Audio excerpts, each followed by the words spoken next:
Bom, primeiramente, bom dia a todos. A alegria de estar aqui. Os cumprimentos a Luiz, eu acho que é uma iniciativa fundamental no momento crucial para o futuro do país, o debate sobre o Brasil. A presença do Mário Covas Neto me honra, companheiro de atividade e nosso pré-candidato ao Senado da República pelo Estado de São Paulo. Eu creio que uma iniciativa como essa deve ser valorizada e ressaltada, porque esta é, a meu ver, a eleição mais importante desde a redemocratização do país. E se as pessoas lúcidas, conscientes, não exercerem protagonismo, nós poderemos assistir à reedição da tragédia que nós estamos vivendo. Basta. Respondendo à sua indagação, eu imagino que o braço do destino tem muita força.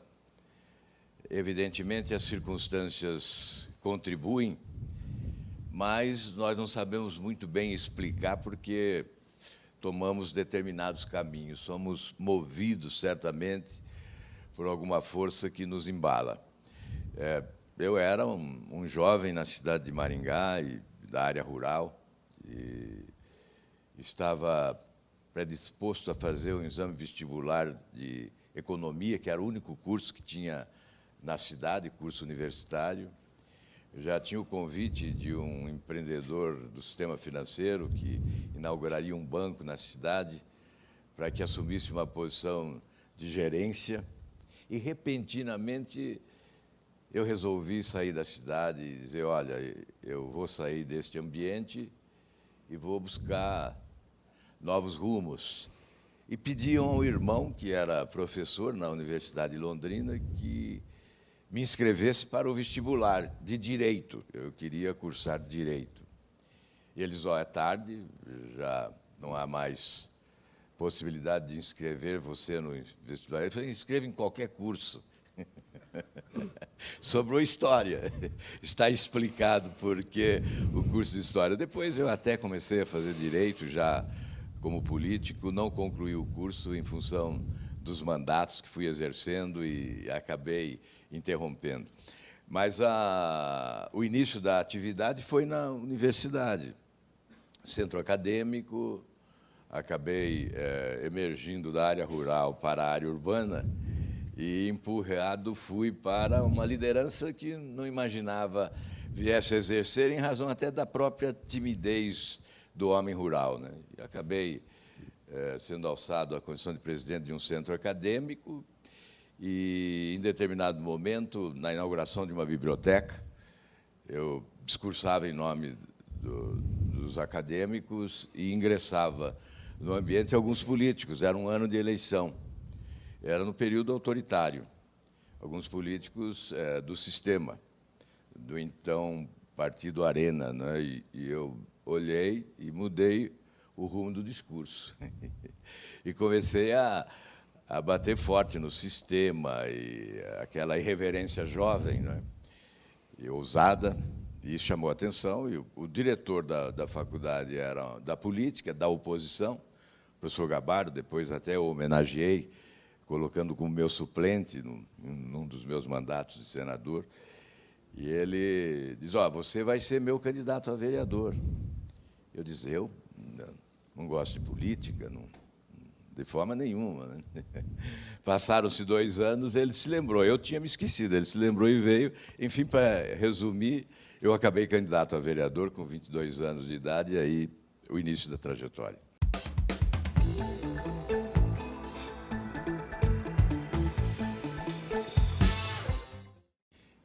Olha, primeiro é preciso dizer que nós não temos partidos no Brasil. Essa é a constatação de quem viveu no interior desse sistema durante todos esses anos. Então, quando alguém indaga, você mudou de partido várias vezes, eu digo, olha, aí há uma contradição.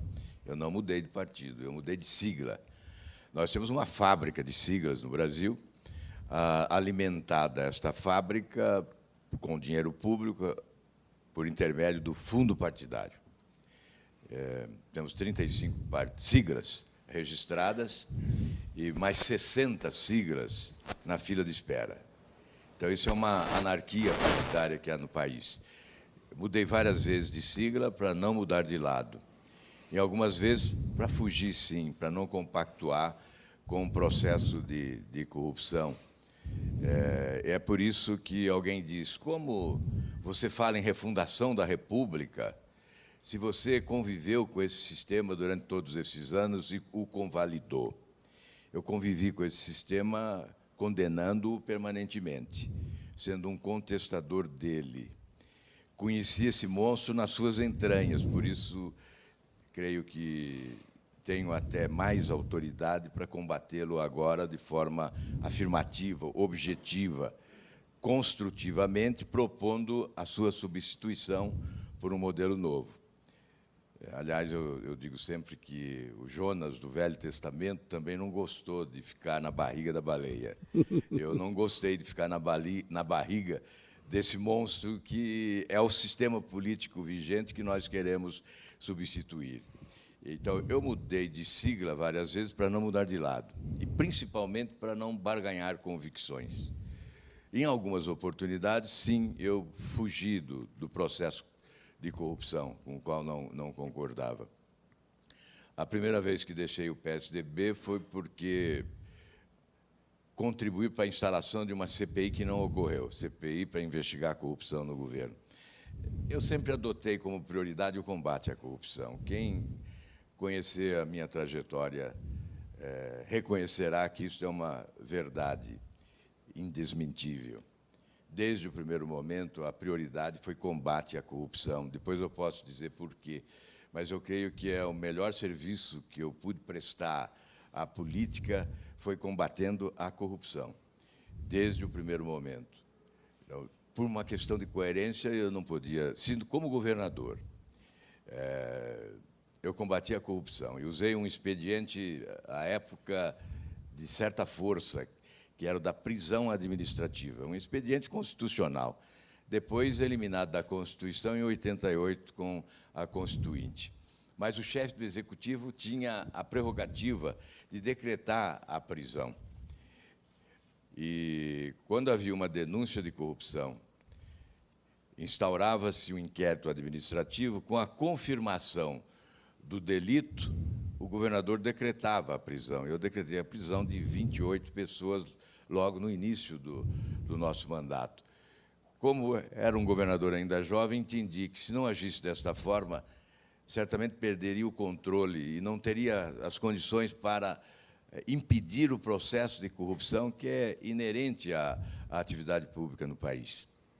Foi desta forma que nós conseguimos conter o processo de corrupção nos primeiros 2 anos da administração. Depois, com o fim desse expediente da prisão administrativa, nós tivemos dificuldades maiores, e houve um momento em que a denúncia se voltou contra um secretário de Estado e a Assembleia propôs a instalação de uma CPI. E eu pedi que todos assinassem a CPI. Mas, antes que ela se instalasse, providenciei o inquérito administrativo, constatei que houve realmente desvio e tomei todas as providências, encaminhando ao Ministério Público, demitindo, e isto fez com que a CPI nem se instalasse. Então, esse era o procedimento. E, por uma atitude de coerência, como denúncias explodiam na imprensa do país, da existência de corrupção, sobretudo no processo de privatização de estatais, eu entendi que não podia ser, naquele momento, incoerente. E avalizei a instalação da CPI e contribuí com a minha assinatura. O partido não entendeu a minha posição e eu acabei sendo expulso. Éramos 2 senadores, eu e meu irmão, os 2 fomos expulsos e por isso, fui ao PDT, à época, que acabou, ao final, depois do primeiro turno, apoiando Ciro, no segundo turno apoiou Lula, e Lula eleito, quando ele constituiu a sua equipe, eu olhei e disse, isso não vai dar certo, e me retirei do PDT, fui para a oposição. Indo para a oposição, fui convidado pelo PSDB para o retorno. E retornei ao PSDB. Aliás, abro parênteses para dizer que, em toda essa trajetória de quase 42 anos de mandato, eu só fui governo 4 anos, quando governei o Paraná, e mais 7 meses do segundo mandato do presidente Fernando Henrique Cardoso, quando ocorreu esse impasse e eu acabei voltando à oposição. Portanto, em quase 42 anos, apenas 4 anos e 7 meses governista. De resto, fui oposicionista, numa demonstração de insatisfação em relação ao sistema vigente. Você perguntou por que saí a última vez. Foi também porque não conseguia. Eu acabei assumindo liderança do partido no Senado, liderança da oposição, então sempre era questionado pela imprensa e tinha que responder em nome do partido. Chegou um momento que eu não conseguia mais falar a linguagem do partido, porque tinha uma posição em relação ao impeachment que exigia uma providência de maior rigor e amplitude. Eu defendi o impeachment completo, da presidente e do vice-presidente. E o partido entendeu que tinha que se aliar ao PMDB, ao Eduardo Cunha, presidente da Câmara, para alcançar sucesso em relação ao impeachment. Eu discordei. E essa foi a gota d'água que transbordou para sair do partido. Obviamente, eu não conseguia mais representar o partido, não conseguia mais falar pelo partido. E entendi que era melhor deixá-lo sob pena de desaparecer politicamente. Né? Depois de eleito com quase 80% dos votos, entendi que era necessário exercer protagonismo, né? Que eu não poderia fraquejar. Né? Então, eu acabei deixando outra vez o PSDB.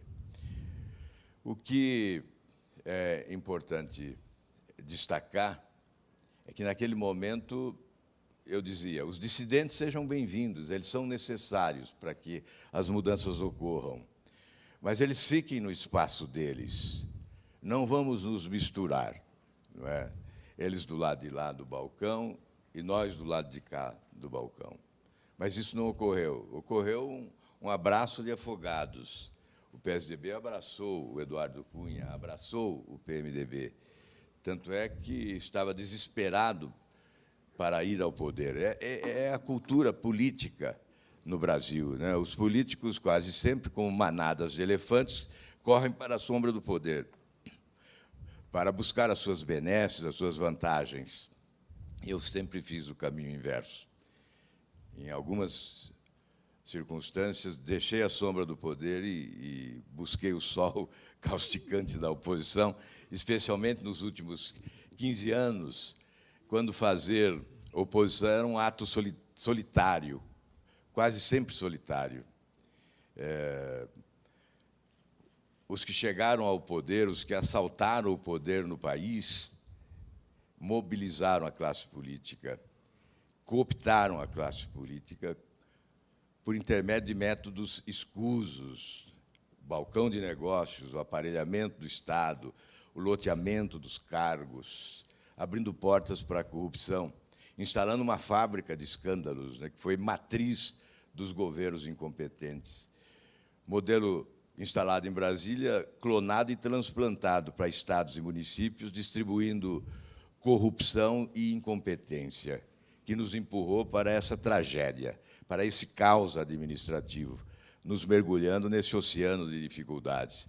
E o que nos espanta ver agora é que alguns homens lúcidos, mulheres lúcidas e conscientes, entendem poder buscar, naquilo que chamam de alternativa diferente, a salvação do país.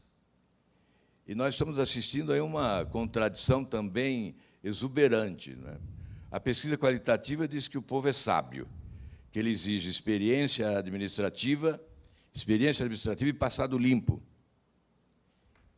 E aí você vê uma pesquisa em que o chefe da organização criminosa é o líder. Que experiência administrativa foi essa? Foi positiva? Por que nós estamos mergulhados nesse oceano de dificuldades? Porque tivemos uma experiência administrativa trágica, caótica, e, no entanto, há esse contraste. Ou nós ignoramos a pesquisa ou desacreditamos do ser humano. Eu me refiro a essa pesquisa de São Paulo. Aquele que foi considerado, na Operação Lava Jato, o chefe de uma organização criminosa, está liderando a pesquisa. Nunca liderou aqui, só depois de preso. Alguma coisa está errada.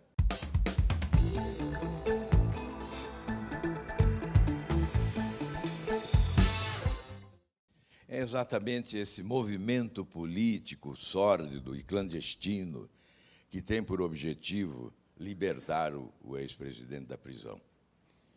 Não há como fazer outra leitura. Certamente o juiz Sérgio Moro, que é um homem probo, competente e ousado, deve ter amanhecido esse dia com muita tristeza, com muito desestímulo. Certamente, muitas vezes, ele tem a tentação de jogar a toalha, diante de tantos obstáculos que se colocam à sua frente. E é por isso que esse país precisa se unir. É por isso que nós precisamos buscar coesão. As pessoas lúcidas não podem se omitir nesse momento. Devem tentar influir no processo eleitoral, sim, mas, desde já, influir para que o Estado de Direito Democrático seja uma realidade e não uma mera encenação. Nós estamos assistindo à limitação do espaço de renovação política exatamente porque não fomos fortes suficientemente para promover alterações na legislação.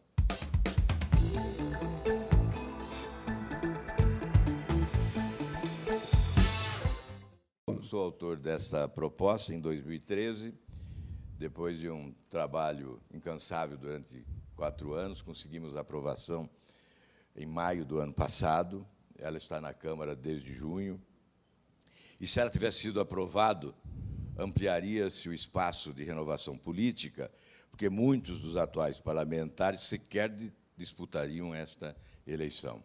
Seriam julgados em primeira instância, porque essa proposta já deveria ter sido aprovada em agosto do ano passado.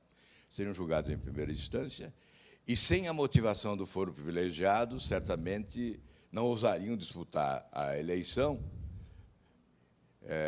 sobretudo em função do desgaste do noticiário negativo, que provocaria o julgamento em primeira instância, provavelmente em segunda instância de alguns casos, o que decretaria a inelegibilidade.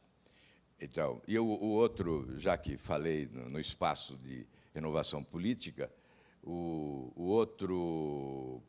outro item que limita a possibilidade de renovação política é o fundo eleitoral, recursos públicos para a campanha eleitoral. Foi uma arrumação na Câmara dos Deputados, especialmente, e convalidada pelo Senado, com o objetivo de favorecer os atuais detentores de mandato, limitando a renovação política. E, quando tivemos agora essa janela, tivemos um verdadeiro mercado persa.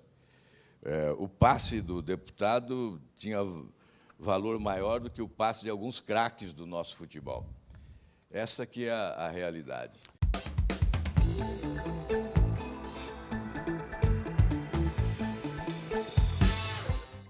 Em razão do projeto que é motivador, o projeto da construção de um partido, que não é partido ainda, que é um movimento, mas que pode se tornar um partido, certamente seria o estímulo para a filiação de mais parlamentares. No entanto, nós esbarramos exatamente nesta promiscuidade que se instalou em razão do fundo eleitoral. O nosso objetivo agora é a pregação de uma proposta de rompimento com o sistema atual, que eu denomino de refundação da República. E esta é a nossa prioridade. Nós podemos, inclusive, fazer alguma coligação para ampliar o tempo de rádio e de televisão, mas sem que isso comprometa a proposta. Se for em nome do comprometimento desta proposta, nós preferimos ficar isolados, já que o essencial, nesse momento, é essa pregação. Até porque, eu imagino, esteja a sociedade em movimento e que essas estruturas, antes tão importantes para um processo eleitoral, hoje percam força diante do conceito, do histórico, da proposta, mas, sobretudo, diante do histórico. Eu imagino que o que nós devemos ressaltar nesta campanha eleitoral é a necessidade de se conhecer o itinerário percorrido por cada um dos postulantes. Ao contrário daqueles que defendiam a tese do outsider, alguém que chegue de outro planeta, absolutamente desconhecido, e se apresente como o salvador da pátria. Acho que, diante das dificuldades que nós estamos enfrentando, deste impasse trágico que vivemos, é fundamental que se conheça a história de cada um. E quando eu li pesquisa dizendo que a prioridade para a população seria passado limpo e experiência administrativa, eu me animei. Eu disse, nem tudo está perdido nesse país, ainda há inteligência na sociedade brasileira, né? E nós imaginamos que isso possa ocorrer, desde que a multiplicação dessa ideia seja um dos objetivos daqueles que são lúcidos e conscientes.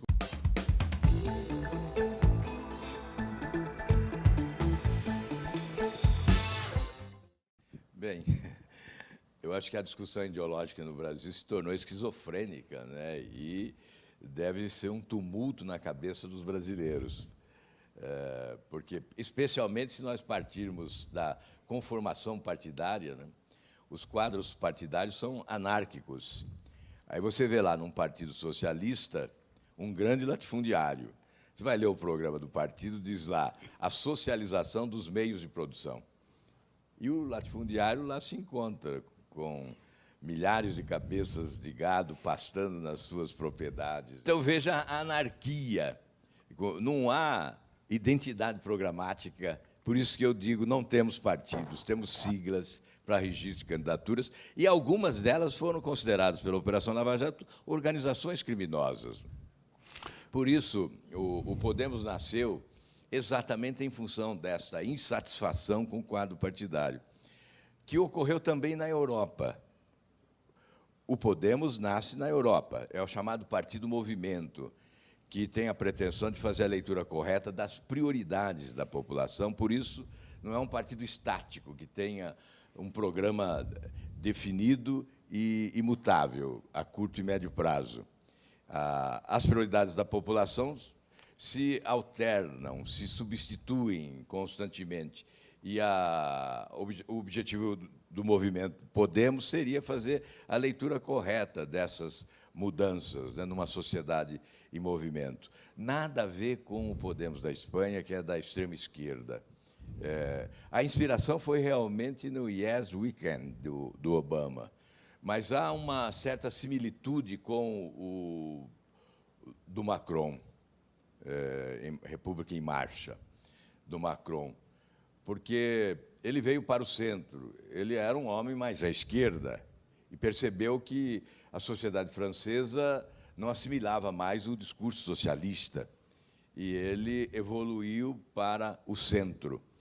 E o objetivo do Podemos do Brasil é semelhante, é o de buscar as boas ideias da direita, e temos muitas, né? Eu poderia aqui me referir àquela frase que sintetiza o Estado moderno, o Estado eficiente, o Estado inteligente, qualificado tecnicamente, né, que é menos Estado e mais sociedade, ou aquela que desenha bem o liberalismo econômico, né, que diz a liberdade de empreender, a liberdade de consumir, o melhor programa social é o emprego. Essas frases cunhadas que desenham o modelo, né, como a melhor forma de derrotar a pobreza é valorizar a produção. Então, são teses mais à direita, o enxugamento do Estado, a eliminação de privilégios das autoridades, mas à esquerda também nós podemos recolher algumas teses, alguns conceitos que são perfeitamente assimiláveis nesta soma para se caminhar adiante. Ou seja, não se caminha para a direita, não se caminha para a esquerda, se caminha para a frente.